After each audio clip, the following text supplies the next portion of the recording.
ನಮಸ್ಕಾರ ಎಲ್ಲರಿಗೂ. ಈ ಒಂದು ವಿಡಿಯೋದಲ್ಲಿ RTEಗೆ ಆನ್ಲೈನ್ ಮುಖಾಂತರ ಯಾವ ರೀತಿ ಅರ್ಜಿಯನ್ನು ಸಲ್ಲಿಸೋದಂತ ತಿಳಿಸಿಕೊಡ್ತಾ ಇದ್ದೀನಿ.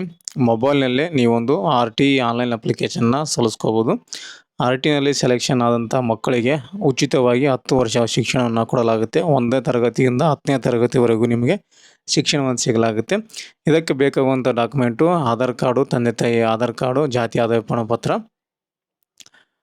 ಮತ್ತು ವಿದ್ಯಾರ್ಥಿ ಒಂದು ಫೋಟೋ ಕೂಡ ಬೇಕಾಗುತ್ತೆ. ಇಷ್ಟದಿದ್ದರೆ ಸಾಕು, ನೀವು ಅರ್ಜಿಯನ್ನು ಸಲ್ಲಿಸ್ಕೋಬೋದು. ಬನ್ನಿ ಇವಾಗ ಯಾವ ರೀತಿ ಒಂದು ಅರ್ಜಿಯನ್ನು ಸಲ್ಲಿಸೋ ಅಂತ ತಿಳಿಸ್ಕೊಡ್ತೀನಿ. ಗೂಗಲ್ ಸರ್ಚಲ್ಲಿ ಸ್ಕೂಲ್ ಎಜುಕೇಷನ್ ಅಂತ ಟೈಪ್ ಮಾಡಿ. ಅಧಿಕೃತ ಅಂತ ವೆಬ್ಸೈಟ್ ಅದು. ಸ್ಕೂಲ್ ಎಜುಕೇಷನ್ ಅಂತ ಟೈಪ್ ಮಾಡಿದೆ ನಿಮಗೆ ಶಾಲಾ ಶಿಕ್ಷಣದ ಈ ರೀತಿಯಾಗಿ ಬರುತ್ತೆ. school.education.karnataka.go.in ಅಂತ ಇದನ್ನು ಕ್ಲಿಕ್ ಮಾಡಿ. ಕ್ಲಿಕ್ ಮಾಡಿದ ನಂತರ ಈ ರೀತಿಯಾಗಿ ಬರುತ್ತೆ. ಕೆಳಗಡೆ ಸ್ಕ್ರಾಲ್ ಡೌನ್ ಮಾಡಿ. ಇತ್ತೀಚಿನ ಸುದ್ದಿ, ಇತ್ತೀಚಿನ ಪ್ರಕಟಣೆ ಅಂತ ಒಂದು ಇದಿರುತ್ತೆ ನೋಡಿ. ಇತ್ತೀಚಿನ ಸುದ್ದಿ ಅಂತಿದೆ. ಇದರಲ್ಲಿ ನಮಗೆ RTE ಆನ್ಲೈನ್ ಅಪ್ಲಿಕೇಶನ್ ಬೇಕಾಗಿದೆ. ಕೆಳಗಡೆ application for submission for RTE 2026 submission process ಅಂತಿದೆ ನೋಡಿ. ಇದ್ರ ಮೇಲೆ ನೀವು ಕ್ಲಿಕ್ ಮಾಡ್ಕೋಬೇಕು. ಕ್ಲಿಕ್ ಮಾಡ್ಕೊಂಡಾಗ ನಿಮಗೆ ಈ ರೀತಿಯಾಗಿ ಬರುತ್ತೆ. ಮೊದಲಿಗೆ child does has an Aadhaar I D ಅಂತಿದೆ. Does child has an Aadhaar I D ಅಂತಿದೆ. ಆಧಾರ್ ಕಾರ್ಡ್ ಇದೆಯಾ ಇಲ್ಲ ಅಂತ ಕೇಳ್ತಾ ಇದೆ. ಆಧಾರ್ ಕಾರ್ಡ್ ಇದ್ದರೆ ಎಸ್ ಅಂತ ತಗೋಬೇಕು. ಮಗುವಿನ ಆಧಾರ್ ಕಾರ್ಡ್ ಯಾರ್ದು ಅಪ್ಲೈ ಮಾಡ್ತಾರೋ ಅವರು ಆಧಾರ್ ಕಾರ್ಡ್ ಇದ್ದರೆ ಎಸ್ ಅಂತ ತಗೊಳ್ಳಿ. ಮಗುವಿನ ಆಧಾರ್ ಕಾರ್ಡ್ ಇಲ್ಲ ಅಂದರೆ ನೋ ಅಂತ ತಗೋಬೇಕಾಗುತ್ತೆ. ಅಂದರೆ ಎನ್ರೋಲ್ಮೆಂಟ್ ID ಹಾಕಬೇಕಾಗುತ್ತೆ. ಮಗುವಿನ ಆಧಾರ್ ಕಾರ್ಡ್ ಇದೆ ಈ ವಿದ್ಯಾರ್ಥಿದು, ಹಾಗಾಗಿ ಎಸ್ ಅಂತ ತೊಗೊತಾ ಇದ್ದೀನಿ. ಎಸ್ ಅಂತ ತೊಗೊಂಡಾಗ ನಿಮಗೆ ಚೂಸ್ ಡಿವೈಸ್ ಟೈಪ್ ಅಂತ ಕೇಳುತ್ತೆ. ಮೊಬೈಲಲ್ಲಿ ಆಗ್ತಾ ಇದ್ದಾರೆ, ಡೆಸ್ಕ್ಟಾಪ್ ಮೇಲೆ ಆಗ್ತಾ ಇದ್ದಾರೆ ಅಂತ ಕೇಳ್ತಾ ಇದ್ದು. ಸೊ ಮೊಬೈಲಲ್ಲಿ ಆಗ್ತಾ ಇದ್ದೀವಿ. ಸೊ ನಾವಿಲ್ಲಿ ಮೊಬೈಲ್ ಅಂತ ಸೆಲೆಕ್ಟ್ ಮಾಡ್ಕೊತೀನಿ. ಮೊಬೈಲ್ ಸೆಲೆಕ್ಟ್ ಮಾಡ್ಕೊಂಡು ಆಧಾರ್ KYC ಸರ್ವಿಸ್ಗೆ ಬರುತ್ತೆ. ಇಲ್ಲಿ ನಿಮ್ಮ ಒಂದು ಮಗುವಿನ ಆಧಾರ್ ಕಾರ್ಡನ್ನು ಹಾಕಬೇಕಾಗುತ್ತೆ. ಮಗುವಿನ ಆಧಾರ್ ಕಾರ್ಡ್ ನಂಬರ್ ಹಾಕಿ ಕನ್ಸರ್ನ್ ಟಿಕ್ ಮಾಡ್ಕೊಳ್ಳಿ. ಟಿಕ್ ಮಾಡ್ಕೊಂಡು ಕೆಳಗಡೆ OTP ಅಂತ ಒಂದು ಆಪ್ಷನ್ ಇದೆ. ಈ ಒಂದು OTP ಆಪ್ಷನ್ ಮೇಲೆ ಕ್ಲಿಕ್ ಮಾಡ್ಕೊಳ್ಳಿ. ಆಧಾರ್ ಕಾರ್ಡ್ಗೆ ಲಿಂಕ್ ಇರುವ ಮೊಬೈಲ್ ನಂಬರ್ಗೆ OTP ಹೋಗುತ್ತೆ. ಆ ಒಂದು OTPಯನ್ನು ಹಾಕಿ ಎಂಟ್ರ್ ಮಾಡಬೇಕಾಗುತ್ತೆ. ಇವಾಗ OTP ನಾನು ಸೆಂಡ್ ಮಾಡ್ತಾ ಇದ್ದೀನಿ. OTP ಪಡೆಯಿರಿ ಅಂತ ಕ್ಲಿಕ್ ಮಾಡಿ. OTP ಹೋಗುತ್ತೆ ನೋಡಿ. OTPಯನ್ನು SMS ಮೂಲಕ ಕಳಿಸಲಾಗಿದೆ ಅಂತ ಬಂದ OTP ಸೆಂಡ್ ಸಕ್ಸಸ್ಫುಲ್ ಅಂತ ಓಕೆ ಅಂತ ಕ್ಲಿಕ್ ಮಾಡಿ. ಆಧಾರ್ ಕಾರ್ಡ್ಗೆ ಕಂಪಲ್ಸರಿ ಆಗಿ ಮೊಬೈಲ್ ನಂಬರ್ ಲಿಂಕ್ ಇರಲೇಬೇಕು. ಲಿಂಕ್ ಇಲ್ಲ ಅಂದಾಗ ಮಾತ್ರ ಇಲ್ಲಿ ಫೇಸ್ ಕ್ಯಾಪ್ಚರ್ ಅಂತ ಒಂದು ಆಪ್ಷನ್ ಇದೆ. ಇನ್ ಕೇಸ್ ನಿಮ್ಮ ಮೊಬೈಲ್ ನಂಬರ್ ಲಿಂಕ್ ಇಲ್ಲ ಅಂದರೆ ಫೇಸ್ ಕ್ಯಾಪ್ಚರ್ ಅಂತಿದೆ. ಮುಖದ ಚಹರೆ ಮುಖಾಂತರ ಒಂದು ಲಾಗಿನ್ ಮಾಡ್ಕೊಳ್ಳೋಕ್ಕೆ ಅವಕಾಶ. ಫೇಸ್ ಕ್ಯಾಮ್ ಆಗಿಲ್ಲ ಅಂದರೆ ಕೂಡ ಫೇಸ್ ಕ್ಯಾಪ್ಚರ್ ಆಗುತ್ತೆ. ಫಿಂಗರ್ ಪ್ರಿಂಟ್ ಮುಖಾಂತರ ನೀವು ಇವನ್ನ ಮಾಡಬಹುದು. ಮತ್ತು ಐರಿಸ್ ಕ್ಯಾಪ್ಚರ್ ಅಂತಿದೆ. ಕಣ್ಣಿನ ಮುಖಾಂತರ ಕೂಡ ಇವನ್ನ ಲಾಗಿನ್ ಮಾಡ್ಕೊಳ್ಳೋಕೆ ಅವಕಾಶ. ಇಷ್ಟು ಥರ ಅವಕಾಶ ಇದೆ. ಸರ್ ನಾನು ಬಂದಿರುವಂಥ OTPಯನ್ನು ಹಾಕಿದ್ದೀನಿ. ನಾನು OTP ಹಾಕಿ ನಾನು ಇವಾಗ ಸಬ್ಮಿಟ್ ಕೊಡ್ತಾ ಇದ್ದೀನಿ. ಸರ್ವರ್ ಬಿಜಿ ಇದೆ ಅಂತ ಕಾಣುತ್ತೆ. Object reference not set an instance of object ಅಂತಿದೆ. ಸೊ ಏನೋ ಪ್ರಾಬ್ಲಮ್ ಇದೆ, ಸರ್ವರ್ ಬಿಜಿ ಇರ್ಬೋದು, ಹಾಗಾಗಿ ಈ ರೀತಿ ಬರ್ತಾ ಇದೆ. ಇನ್ನೊಮ್ಮೆ ಟ್ರೈ ಮಾಡ್ತೀನಿ. ಅಪ್ಲಿಕೇಶನ್ ಓಪನ್ ಆಗಿದೆ, ಬಟ್ ಡೀಟೇಲ್ ಬಂದಿಲ್ಲ. ಮಗುವಿನ ಹೆಸರು, ತಂದೆ ಹೆಸರು, ಡೇಟ್ ಆಫ್ ಬರ್ತು, ಅಡ್ರೆಸ್ಸು, ಮಗುವಿನ ಫೋಟೋ ಎಲ್ಲ ಬರಬೇಕು, ಬಂದಿಲ್ಲ. ಸೊ ಮತ್ತೊಮ್ಮೆ ರೀಲಾಗಿನ್ ಮಾಡೋಣ. ಇನ್ನೊಮ್ಮೆ ಟ್ರೈ ಮಾಡಿದ OTP ಹಾಕಿ ಇವಾಗ ಬಂದಿದೆ. ಮಗುವಿನ ಹೆಸರು, ಡೇಟ್ ಆಫ್ ಬರ್ತು, ಮಗುವಿನ ಫೋಟೋ, ಅಡ್ರೆಸ್ಸು ಎಲ್ಲ ಕೂಡ ಬಂದಿದೆ. ಈ ರೀತಿಯಾಗಿ ಬರಬೇಕು. ಮತ್ತು ಕೆಳಗಡೆ ಸ್ಕ್ರಾಲ್ ಡೌನ್ ಮಾಡ್ಕೊಳ್ಳಿ. ಮಗುವಿನ ಫೋಟೋ ಕೂಡ ಬಂದಿದೆ. ಮಗುವಿನ ಆಧಾರ್ ಕಾರ್ಡ್ನಲ್ಲಿ ಯಾವ ಅಡ್ರೆಸ್ ಇರುತ್ತೆ ಅದೇ ಅಡ್ರೆಸ್ಸಿಗೆ ಆಜುಬಾಜುದಲ್ಲಿ ಯಾವ ಸ್ಕೂಲ್ ಇರ್ತವೆ ಆ ಸ್ಕೂಲಿಗೆ ಅಲಾಟ್ಮೆಂಟ್ ಆಗುತ್ತೆ. ಅಂದರೆ ಅಡ್ರೆಸ್ ಎಲ್ಲಿರುತ್ತೆ ಆ ಒಂದು ಅಡ್ರೆಸ್ಗೆ ಯಾವುದೇ ರೀತಿ ಗೌರ್ಮೆಂಟ್ ಸ್ಕೂಲ್ ಇರಬಾರ್ದು. ಗೌರ್ಮೆಂಟ್ ಸ್ಕೂಲ್ ಇದ್ದರೆ ಈ ಒಂದು RTE ಅಪ್ಲಿಕೇಶನ್ ತೊಗೋದಿಲ್ಲ. ಹಾಗಾಗಿ ಯಾವುದೇ ರೀತಿ ಗೌರ್ಮೆಂಟ್ ಸ್ಕೂಲ್ ಇರಬಾರ್ದು. ಇದ್ದರೆ ಅದೇ ಒಂದು ಸ್ಕೂಲಿಗೆ ಅಲಾಟ್ಮೆಂಟ್ ಆಗುತ್ತೆ. ಕೆಲವು ಸಲ ಸ್ಕೂಲ್ ಇದ್ದಾವೆ ನಿಮಗೆ ಬರೋದಿಲ್ಲ, ನಾಟ್ ಎಲಿಜಿಬಲ್ ಅಂತ ಕೂಡ ಬರುತ್ತೆ. ಸೊ ನಿಮಗೆ ತೋರಿಸ್ತೀನಿ ಇಲ್ಲಿ ಯಾರು ಏನು ಬರುತ್ತೆ ಬರೋಲ್ಲ ಅಂತ. ಇವಾಗ ಇಲ್ಲಿ ಪಿನ್ ಕೋಡ್ ಕೇಳ್ತಾ ಇದೆ. ಪಿನ್ ಕೋಡ್ ಆಟೋಮೆಟಿಕ್ಕಾಗಿ ಆಧಾರ್ ಕಾರ್ಡ್ ಬಂದಿದೆ. ರಿಸೈಡಿಂಗ್ ವಿಲೇಜ್ ವಾರ್ಡ್ ಅಂತಿದೆ, ಅದನ್ನು ಸೆಲೆಕ್ಟ್ ಮಾಡ್ಕೊಳ್ಳಿ. ನಿಮ್ಮ ಒಂದು ಯಾವ ಊರಿದೆ, ಯಾವ ವಾರ್ಡ್ ಇದೆ ನಿಮ್ಮದು, ಆ ವಾರ್ಡ್ ಸೆಲೆಕ್ಟ್ ಮಾಡ್ಕೊಳ್ಳಿ. ಲೊಕ್ಯಾಲಿಟಿ ಅಂತ ಕೊಟ್ಟಿದ್ದಾರೆ, ಲೊಕ್ಯಾಲಿಟಿಯನ್ನು ಸೆಲೆಕ್ಟ್ ಮಾಡ್ಕೊಳ್ಳಿ. ಇಲ್ಲಿ ವಾರ್ಡನ್ನು ಸೆಲೆಕ್ಟ್ ಮಾಡ್ಕೊತೀನಿ. ತುಂಬಾ ಕೇರ್ಫುಲ್ ಹಾಕಬೇಕು. ಅವಸರ ಮಾಡೋದಲ್ಲಿ ನೀವೇನಾದ್ರು ಹಾಕಿದರೆ ನಿಮಗೆ ತೊಂದರೆ ಆಗುತ್ತೆ. ಹಾಗಾಗಿ ವಾರ್ಡ್ ನಂಬರ್ 1 ಅಂತ ತೊಗೊತಾ ಇದ್ದೀನಿ. ಮತ್ತು ಲೊಕ್ಯಾಲಿಟಿ ಇಲ್ಲಿ ನಿಮಗೆ ತೋರಿಸುತ್ತೆ. ವಾರ್ಡ್ ನಂಬರ್ 1 ಅದು ಕುಂಬಾರಪೇಟೆ ಅಂತ ಬಂದಿದೆ. ಸೊ ವಾರ್ಡ್ ಹೆಸರು, ಊರ ಹೆಸರು ತೋರಿಸುತ್ತೆ. ನಿಮ್ಗೆ ನೋಡ್ಕೊಳ್ಳಿ. ಇದು ಯಾಕಂದ್ರೆ ನಗರಸಭೆ ಇದೆ, ಅರ್ಬನ್ ಇದೆ. ಸೊ ನೀವು ರೂರಲ್ ಗ್ರಾಮೀಣ ಅಭ್ಯರ್ಥಿ ಆಗಿದ್ದರೆ ನಿಮ್ಮ ಊರುಗಳ ಹೆಸರು ತೋರಿಸುತ್ತೆ, ಗ್ರಾಮೀಣ ಭಾಗದ ಹಳ್ಳಿಗಳ ಹೆಸರು ತೋರಿಸುತ್ತೆ. ಇಲ್ಲಿ ನಗರ ಸಿಟಿದಿದೆ, ಹಾಗಾಗಿ ವಾರ್ಡು ಮತ್ತು ವಾರ್ಡನ ಹೆಸರುಗಳು ತೋರಿಸ್ತಾ ಇದೆ. ಇಲ್ಲಿ ಆಟೋಮೆಟಿಕ್ಕಾಗಿ ಎಜುಕೇಷನ್ ಬ್ಲಾಕು ತಾಲೂಕು ಮಟ್ಟದ ಹೆಸರನ್ನು ತೊಗೊಂಡಿದೆ, ಎಜುಕೇಷನ್ ಡಿಸ್ಟಿಕ್ ತೊಗೊಂಡಿದೆ, ಆಟೋಮೆಟಿಕ್ಕಾಗಿ ಬಂದಿದೆ. Is chilled with special needs ಅಂತಿದೆ, CWSN ಅಂತ. ಸ್ಪೆಷಲ್ ನೀಡ್ಸ್ ಅಂದರೆ ಏನಾದರೂ ವಿಶೇಷತೆಯನ್ನು ಹೊಂದಿದೆಯಾ ಮಗು ಅಂತ ಕೇಳಿದರೆ, ಅಂದರೆ ಏನಾದರೂ ಮಗುವಿಗೆ ಅಂಗವಿಕಲ ಆಗಿರ್ಬೋದು, ಇನ್ನಿತರ ಬೇರೆ ಬೇರೆ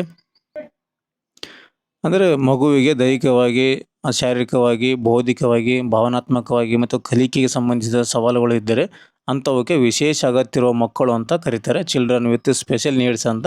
ಸೊ ಅಂಥದ್ದು ಯಾವುದಾದ್ರು ಒಳಪಟ್ಟರೆ ನೀವು ಇದನ್ನು ಎಸ್ ಅಂತ ತೊಗೋಬೇಕು. ಸೊ ಅಂಥದ್ದು ಯಾವುದು ಏನು ಸಮಸ್ಯೆ ಇಲ್ಲ ಅಂದರೆ ಈ ರೀತಿ ನೋ ಅಂತ ಸೆಲೆಕ್ಟ್ ಮಾಡಿಕೊಂಡು ವ್ಯಾಲಿಡೇಟ್ ಆ್ಯಂಡ್ ಪ್ರೊಸೀಡ್ ಅಂತ ಒಂದು ಆಪ್ಷನ್ ಇದೆ ನೋಡಿ, ಇದ್ರ ಮೇಲೆ ಕ್ಲಿಕ್ ಮಾಡ್ಕೊಳ್ಳಿ. ವ್ಯಾಲಿಡೇಟ್ ಆ್ಯಂಡ್ ಪ್ರೊಸೀಡ್ ಅಂತ ಇದ್ರ ಮೇಲೆ ಕ್ಲಿಕ್ ಮಾಡಿ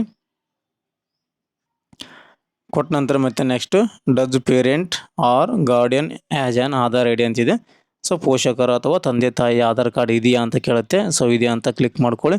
ಮಾಡಿಕೊಂಡು ಸೆಲೆಕ್ಟ್ ದ ರಿಲೇಷನ್ಶಿಪ್ ಅಂತಿದೆ, ಪೇರೆಂಟ್ ಅಂತ. ಪೇರೆಂಟ್ ತಂದೆ ತಾಯಿ ಇದ್ದಾರೆ ಇವರಿಗೆ, ಹಾಗಾಗಿ ಪೇರೆಂಟ್ ತೊಗೋಬೇಕು. ತಂದೆ ತಾಯಿ ಇಲ್ಲ, ಇನ್ ಕೇಸ್ ತಂದೆ ತಾಯಿ ಡೆತ್ ಆಗಿದ್ದಾರೆ ಅಂದರೆ ಅವಾಗ ಪೇರೆಂಟ್ ಅಂತ ತೊಗೋಬೇಕು, ಗಾರ್ಡಿಯನ್ ಅಂತ ತೊಗೋಬೇಕಾಗುತ್ತೆ. ತಂದೆ ತಾಯಿ ಇಲ್ಲ ಅಂದಾಗ ಗಾರ್ಡಿಯನ್, ಪಾಲಕರು, ಪೋಷಕರು ಅಂತ ಹೆಂಗೆ ಕರಿತೀವೋ ಅವರನ್ನು ತೊಗೋಬೇಕಾಗುತ್ತೆ. ತಂದೆ ತಾಯಿ ಇಬ್ಬರು ಡೆತ್ ಆಗಿದ್ದರೆ, ತಂದೆ ತಾಯಿ ಜೀವ ಅಂತಿದ್ರೆ ಪೇರೆಂಟ್ ಅಂತ ತೊಗೊಳ್ಳಿ. ಇಲ್ಲಿ ಪ್ರೊಸೀಡ್ ಅಂತ ಕ್ಲಿಕ್ ಮಾಡಿ. ಕ್ಲಿಕ್ ಮಾಡಿದಾಗ ನಿಮಗೆ ಮತ್ತೆ ಕೇಳುತ್ತೆ ಚೂಸ್ ಡಿವೈಸ್ ಅಂತ. ಸೆಲೆಕ್ಟ್ ಮಾಡ್ಕೊಳ್ಳಿ. ಮಾಡಿಕೊಂಡು ತಂದೆಯ ಒಂದು ಆಧಾರ್ ಕಾರ್ಡ್ ನಂಬರ್ ಹಾಕ್ಕೊಳ್ಳಿ. ಆಧಾರ್ ಕಾರ್ಡ್ ನಂಬರ್ ಹಾಕಿ ತಂದೆಯ ಒಂದು OTP ಬರುತ್ತೆ, ಆ ಒಂದು OTP ಕೂಡ ಸಬ್ಮಿಟನ್ನು ಮಾಡ್ಕೊಳ್ಳಿ.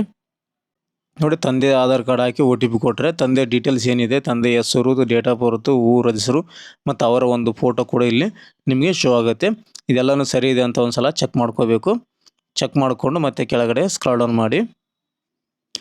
ಮತ್ತು ನಿಮಗೆ ಅಡ್ರೆಸ್ ಗಿವನ್ ಬೈ ಚಿಲ್ಡ್ ಅಂತಿದೆ, address given by Aadhaar details ಅಂತಿದೆ. ಸೊ ಇಲ್ಲಿ ಮಗುವಿನ ಆಧಾರ್ ಕಾರ್ಡ್ನಾಗ ಹೆಂಗಿದೆ ಆ ಅಡ್ರೆಸ್ಸು, ಮತ್ತು ಇಲ್ಲಿ ಚಿಲ್ಡ್ ಡೀಟೇಲ್ಸ್ ಇನ್ ಆಧಾರ್ ಅಂತಿದೆ. ಸೊ ಎಲ್ಲ ಇಲ್ಲಿ ನಿಮಗೆ ಶೋ ಆಗುತ್ತೆ. ಸೊ ಒಂದ್ಸಲ ನೋಡ್ಕೊಂಬಿಡಿ. ನೋಡಿಕೊಂಡು ಮತ್ತೆ ಇಲ್ಲಿ ವ್ಯಾಲಿಡೇಟ್ ಅಂತಿದೆ ನೋಡಿ, ವ್ಯಾಲಿಡೇಟ್ ಪ್ರೊಸೀಡ್ ಅಂತ ಕ್ಲಿಕ್ ಮಾಡ್ಕೊಳ್ಳಿ. ಮತ್ತು ನಿಮಗೆ ನೆಕ್ಸ್ಟ್ ಸ್ಟೆಪ್ಗೆ ಬರುತ್ತೆ. ನೆಕ್ಸ್ಟ್ ಸ್ಟೆಪ್ಪಲ್ಲಿ ನಿಮಗೆ ರಿಸರ್ವೇಷನ್ ಕ್ಲೈಮ್ಡ್ ಅಂಡರ್ ಅಂತಿದೆ. ಇಲ್ಲಿ ನಿಮ್ಮ ಒಂದು ಮೀಸಲಾತಿಯನ್ನು ಸೆಲೆಕ್ಟ್ ಮಾಡೋದು ಸ್ಟೆಪ್ಗೆ ಬಂದಿದೆ. ಸೆಲೆಕ್ಟ್ ಮಾಡ್ಕೊಳ್ಳಿ. ಅರ್ಪನ್ನು, transgender, HIV infected, children with special needs, migrant, street, farmer suicide, other case, other ಅಂತಿದೆ. ಸೊ ಇದಕ್ಕೆ ನೀವು ಯಾವಾದರೂ ಒಳಪಟ್ಟಿದ್ದರೆ ಮಾತ್ರ ಇವನ್ನು ಸೆಲೆಕ್ಟನ್ನು ಮಾಡ್ಕೋಬೇಕು. ಇವಕ್ಕೆ ಯಾವಕ್ಕೂ ಒಳಪಟ್ಟಿಲ್ಲ ಅಂದರೆ ನೀವು ಇದು ಸೆಲೆಕ್ಟನ್ನು ಮಾಡ್ಕೋಕೋಬೇಡಿ. ಯಾಕಂದರೆ ಇದಕ್ಕೆ ನಿಮಗೆ ಅನ್ವಯಿಸಿದಲ್ಲಿ ಮಾತ್ರ ನೀವು ಸೆಲೆಕ್ಟ್ ಮಾಡ್ಕೋಬೇಕಾಗಿದೆ. ಯಾವುದೇ ರೀತಿ ಅನ್ವಯಿಸಿದಿಲ್ಲ ಅಂದರೆ ನಿಮಗೆ ತೊಗೋಬಾರ್ದು.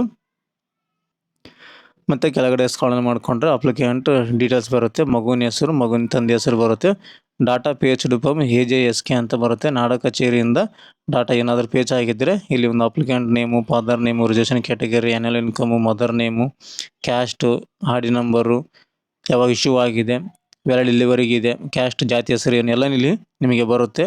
ಅಟಲ್ಜಿ ಜನಸ್ನೇಹಿ ಕೇಂದ್ರದಿಂದ ಪೇಚ್ ಆಗಿದ್ದರೆ ಬರುತ್ತೆ, ಪೇಚ್ ಆಗಿಲ್ಲ ಅಂದರೆ ಇದನ್ನು ಖಾಲಿ ಬಿಟ್ಟಿದ್ದಾರೆ. ಸೊ ನೋಡೋಣ ಇದನ್ನು ಫಿಲ್ ಆಗುತ್ತೆ ಇಲ್ಲ ಅಂತ ಹೆಂಗಂತ ಟೆಸ್ಟ್ ಮಾಡೋಣ ಇವಾಗ. ಸೊ ಇದರಲ್ಲಿ ಯಾವುದೇ ರೀತಿ ನಮಗೆ ಫಿಲ್ ಮಾಡೋಕ್ಕೆ ಅವಕಾಶ ಇಲ್ಲ. ಸೊ ಟೆಕ್ಸ್ಟ್ ಮಾಡಿ ನೋಡ್ತಾ ಇದ್ದೀನಿ, ಕ್ಲಿಕ್ ಮಾಡಿ ಬರ್ತಾ ಇಲ್ಲ. ಸೊ ಕೆಳಗಡೆ ಕೂಡ ನೆಕ್ಸ್ಟ್ ಸ್ಟೆಪ್ಪು ಅಥವಾ ಪ್ರೊಸೀಡ್ ಅಂತ ಏನು ಕೂಡ ಆಪ್ಷನ್ ಕೂಡ ಇಲ್ಲ. ನೋಡೋಣ, ನೋಡಿ ಯಾವುದೇ ರೀತಿ ಆಪ್ಷನ್ ಇಲ್ಲ.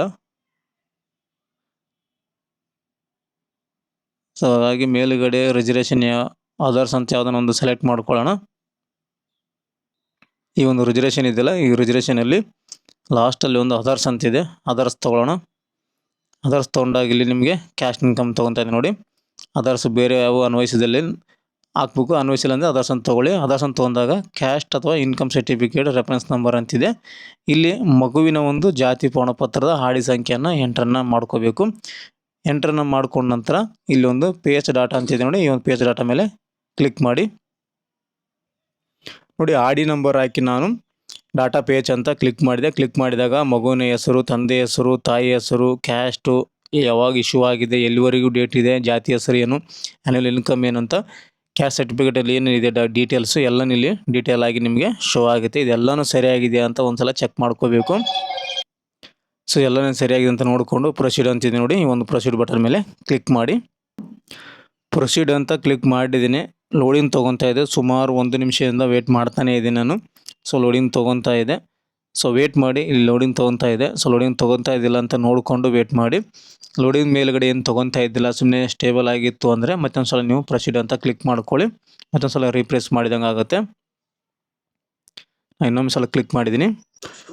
ಸರ್ವರ್ ತುಂಬಾ ಬಿಜಿ ಇದೆ. ಸೊ ಈ ರೀತಿ ಬರ್ತದೆ, this site can't be reached ಅಂತ ಬರ್ತಾ ಇದೆ. ರೀಪ್ರೆಸ್ ಮಾಡ್ತಾ ಇದ್ದೀನಿ ಅವಾಗಲಿಂದನೂ ಕೂಡ. ಸೊ ಅರ್ಧಕ್ಕೆ ನಿಂತಿದೆ. ಸೊ ಈ ವಿಡಿಯೋನ ಇಲ್ಲಿಗೆ ಎಂಡ್ ಮಾಡ್ತಾ ಇದ್ದೀನಿ. ಇದರಲ್ಲಿ ಏನಾದರೂ ಮತ್ತೆ ಮುಂದಿನ ಸ್ಟೆಪ್ ಬಗ್ಗೆ ನಿಮ್ಮ ಮಾಹಿತಿ ಬೇಕಂದರೆ ಕಮೆಂಟ್ ಮಾಡಿ. ಕಮೆಂಟಲ್ಲಿ ನಿಮಗೆ ಉತ್ತರ ಕೊಡ್ತೀನಿ. ಯಾವುದೇ ಥರ ಒಂದು ಸಮಸ್ಯೆ ಇರಲಿ ನಿಮಗೆ ಸೊಲ್ಯೂಷನನ್ನು ಹೇಳ್ತೀನಿ ಅಂತ ಹೇಳ್ತಾ ನೆಕ್ಸ್ಟ್ ವಿಡಿಯೋದಲ್ಲಿ ಮತ್ತೊಂದು ವಿಡಿಯೋದಲ್ಲಿ ನಿಮ್ಮನ್ನು ಭೇಟಿ ಆಗ್ತೀನಿ ಹೇಳಿ. ಅಲ್ಲಿವರೆಗೂ ನಮ್ಮ ವಿಡಿಯೋಸನ್ನು ನೋಡ್ತಾ ಇರಿ, ಸಪೋರ್ಟ್ ಮಾಡಿ. ಹಾಗೆ ಈ ಸ್ಟೆಪ್ಪಿಂದ ನೆಕ್ಸ್ಟ್ ಸ್ಟೆಪ್ಪಿಗೆ ನೀವು ಸಬ್ಮಿಟ್ ಮಾಡಿದರೆ ನಿಮಗೆ ಲಾಸ್ಟಲ್ಲಿ ಅಕ್ಲಾಜ್ಮೆಂಟ್ ಬರುತ್ತೆ. ಅಪ್ಲಿಕೇಶನ್ ಹಾಕಿರೋ ಒಂದು ಅಕ್ಲಾಜ್ಮೆಂಟ್ ಬರುತ್ತೆ. ಆ ಅಕ್ಲಾಜ್ಮೆಂಟನ್ನು ಪ್ರಿಂಟ್ ತೆಗೆದಿಟ್ಕೊಳ್ಳಿ, ಫ್ಯೂಚರಲ್ಲಿ ಬೇಕಾಗುತ್ತೆ ನಿಮಗೆ. Thank you, thanks for the watching.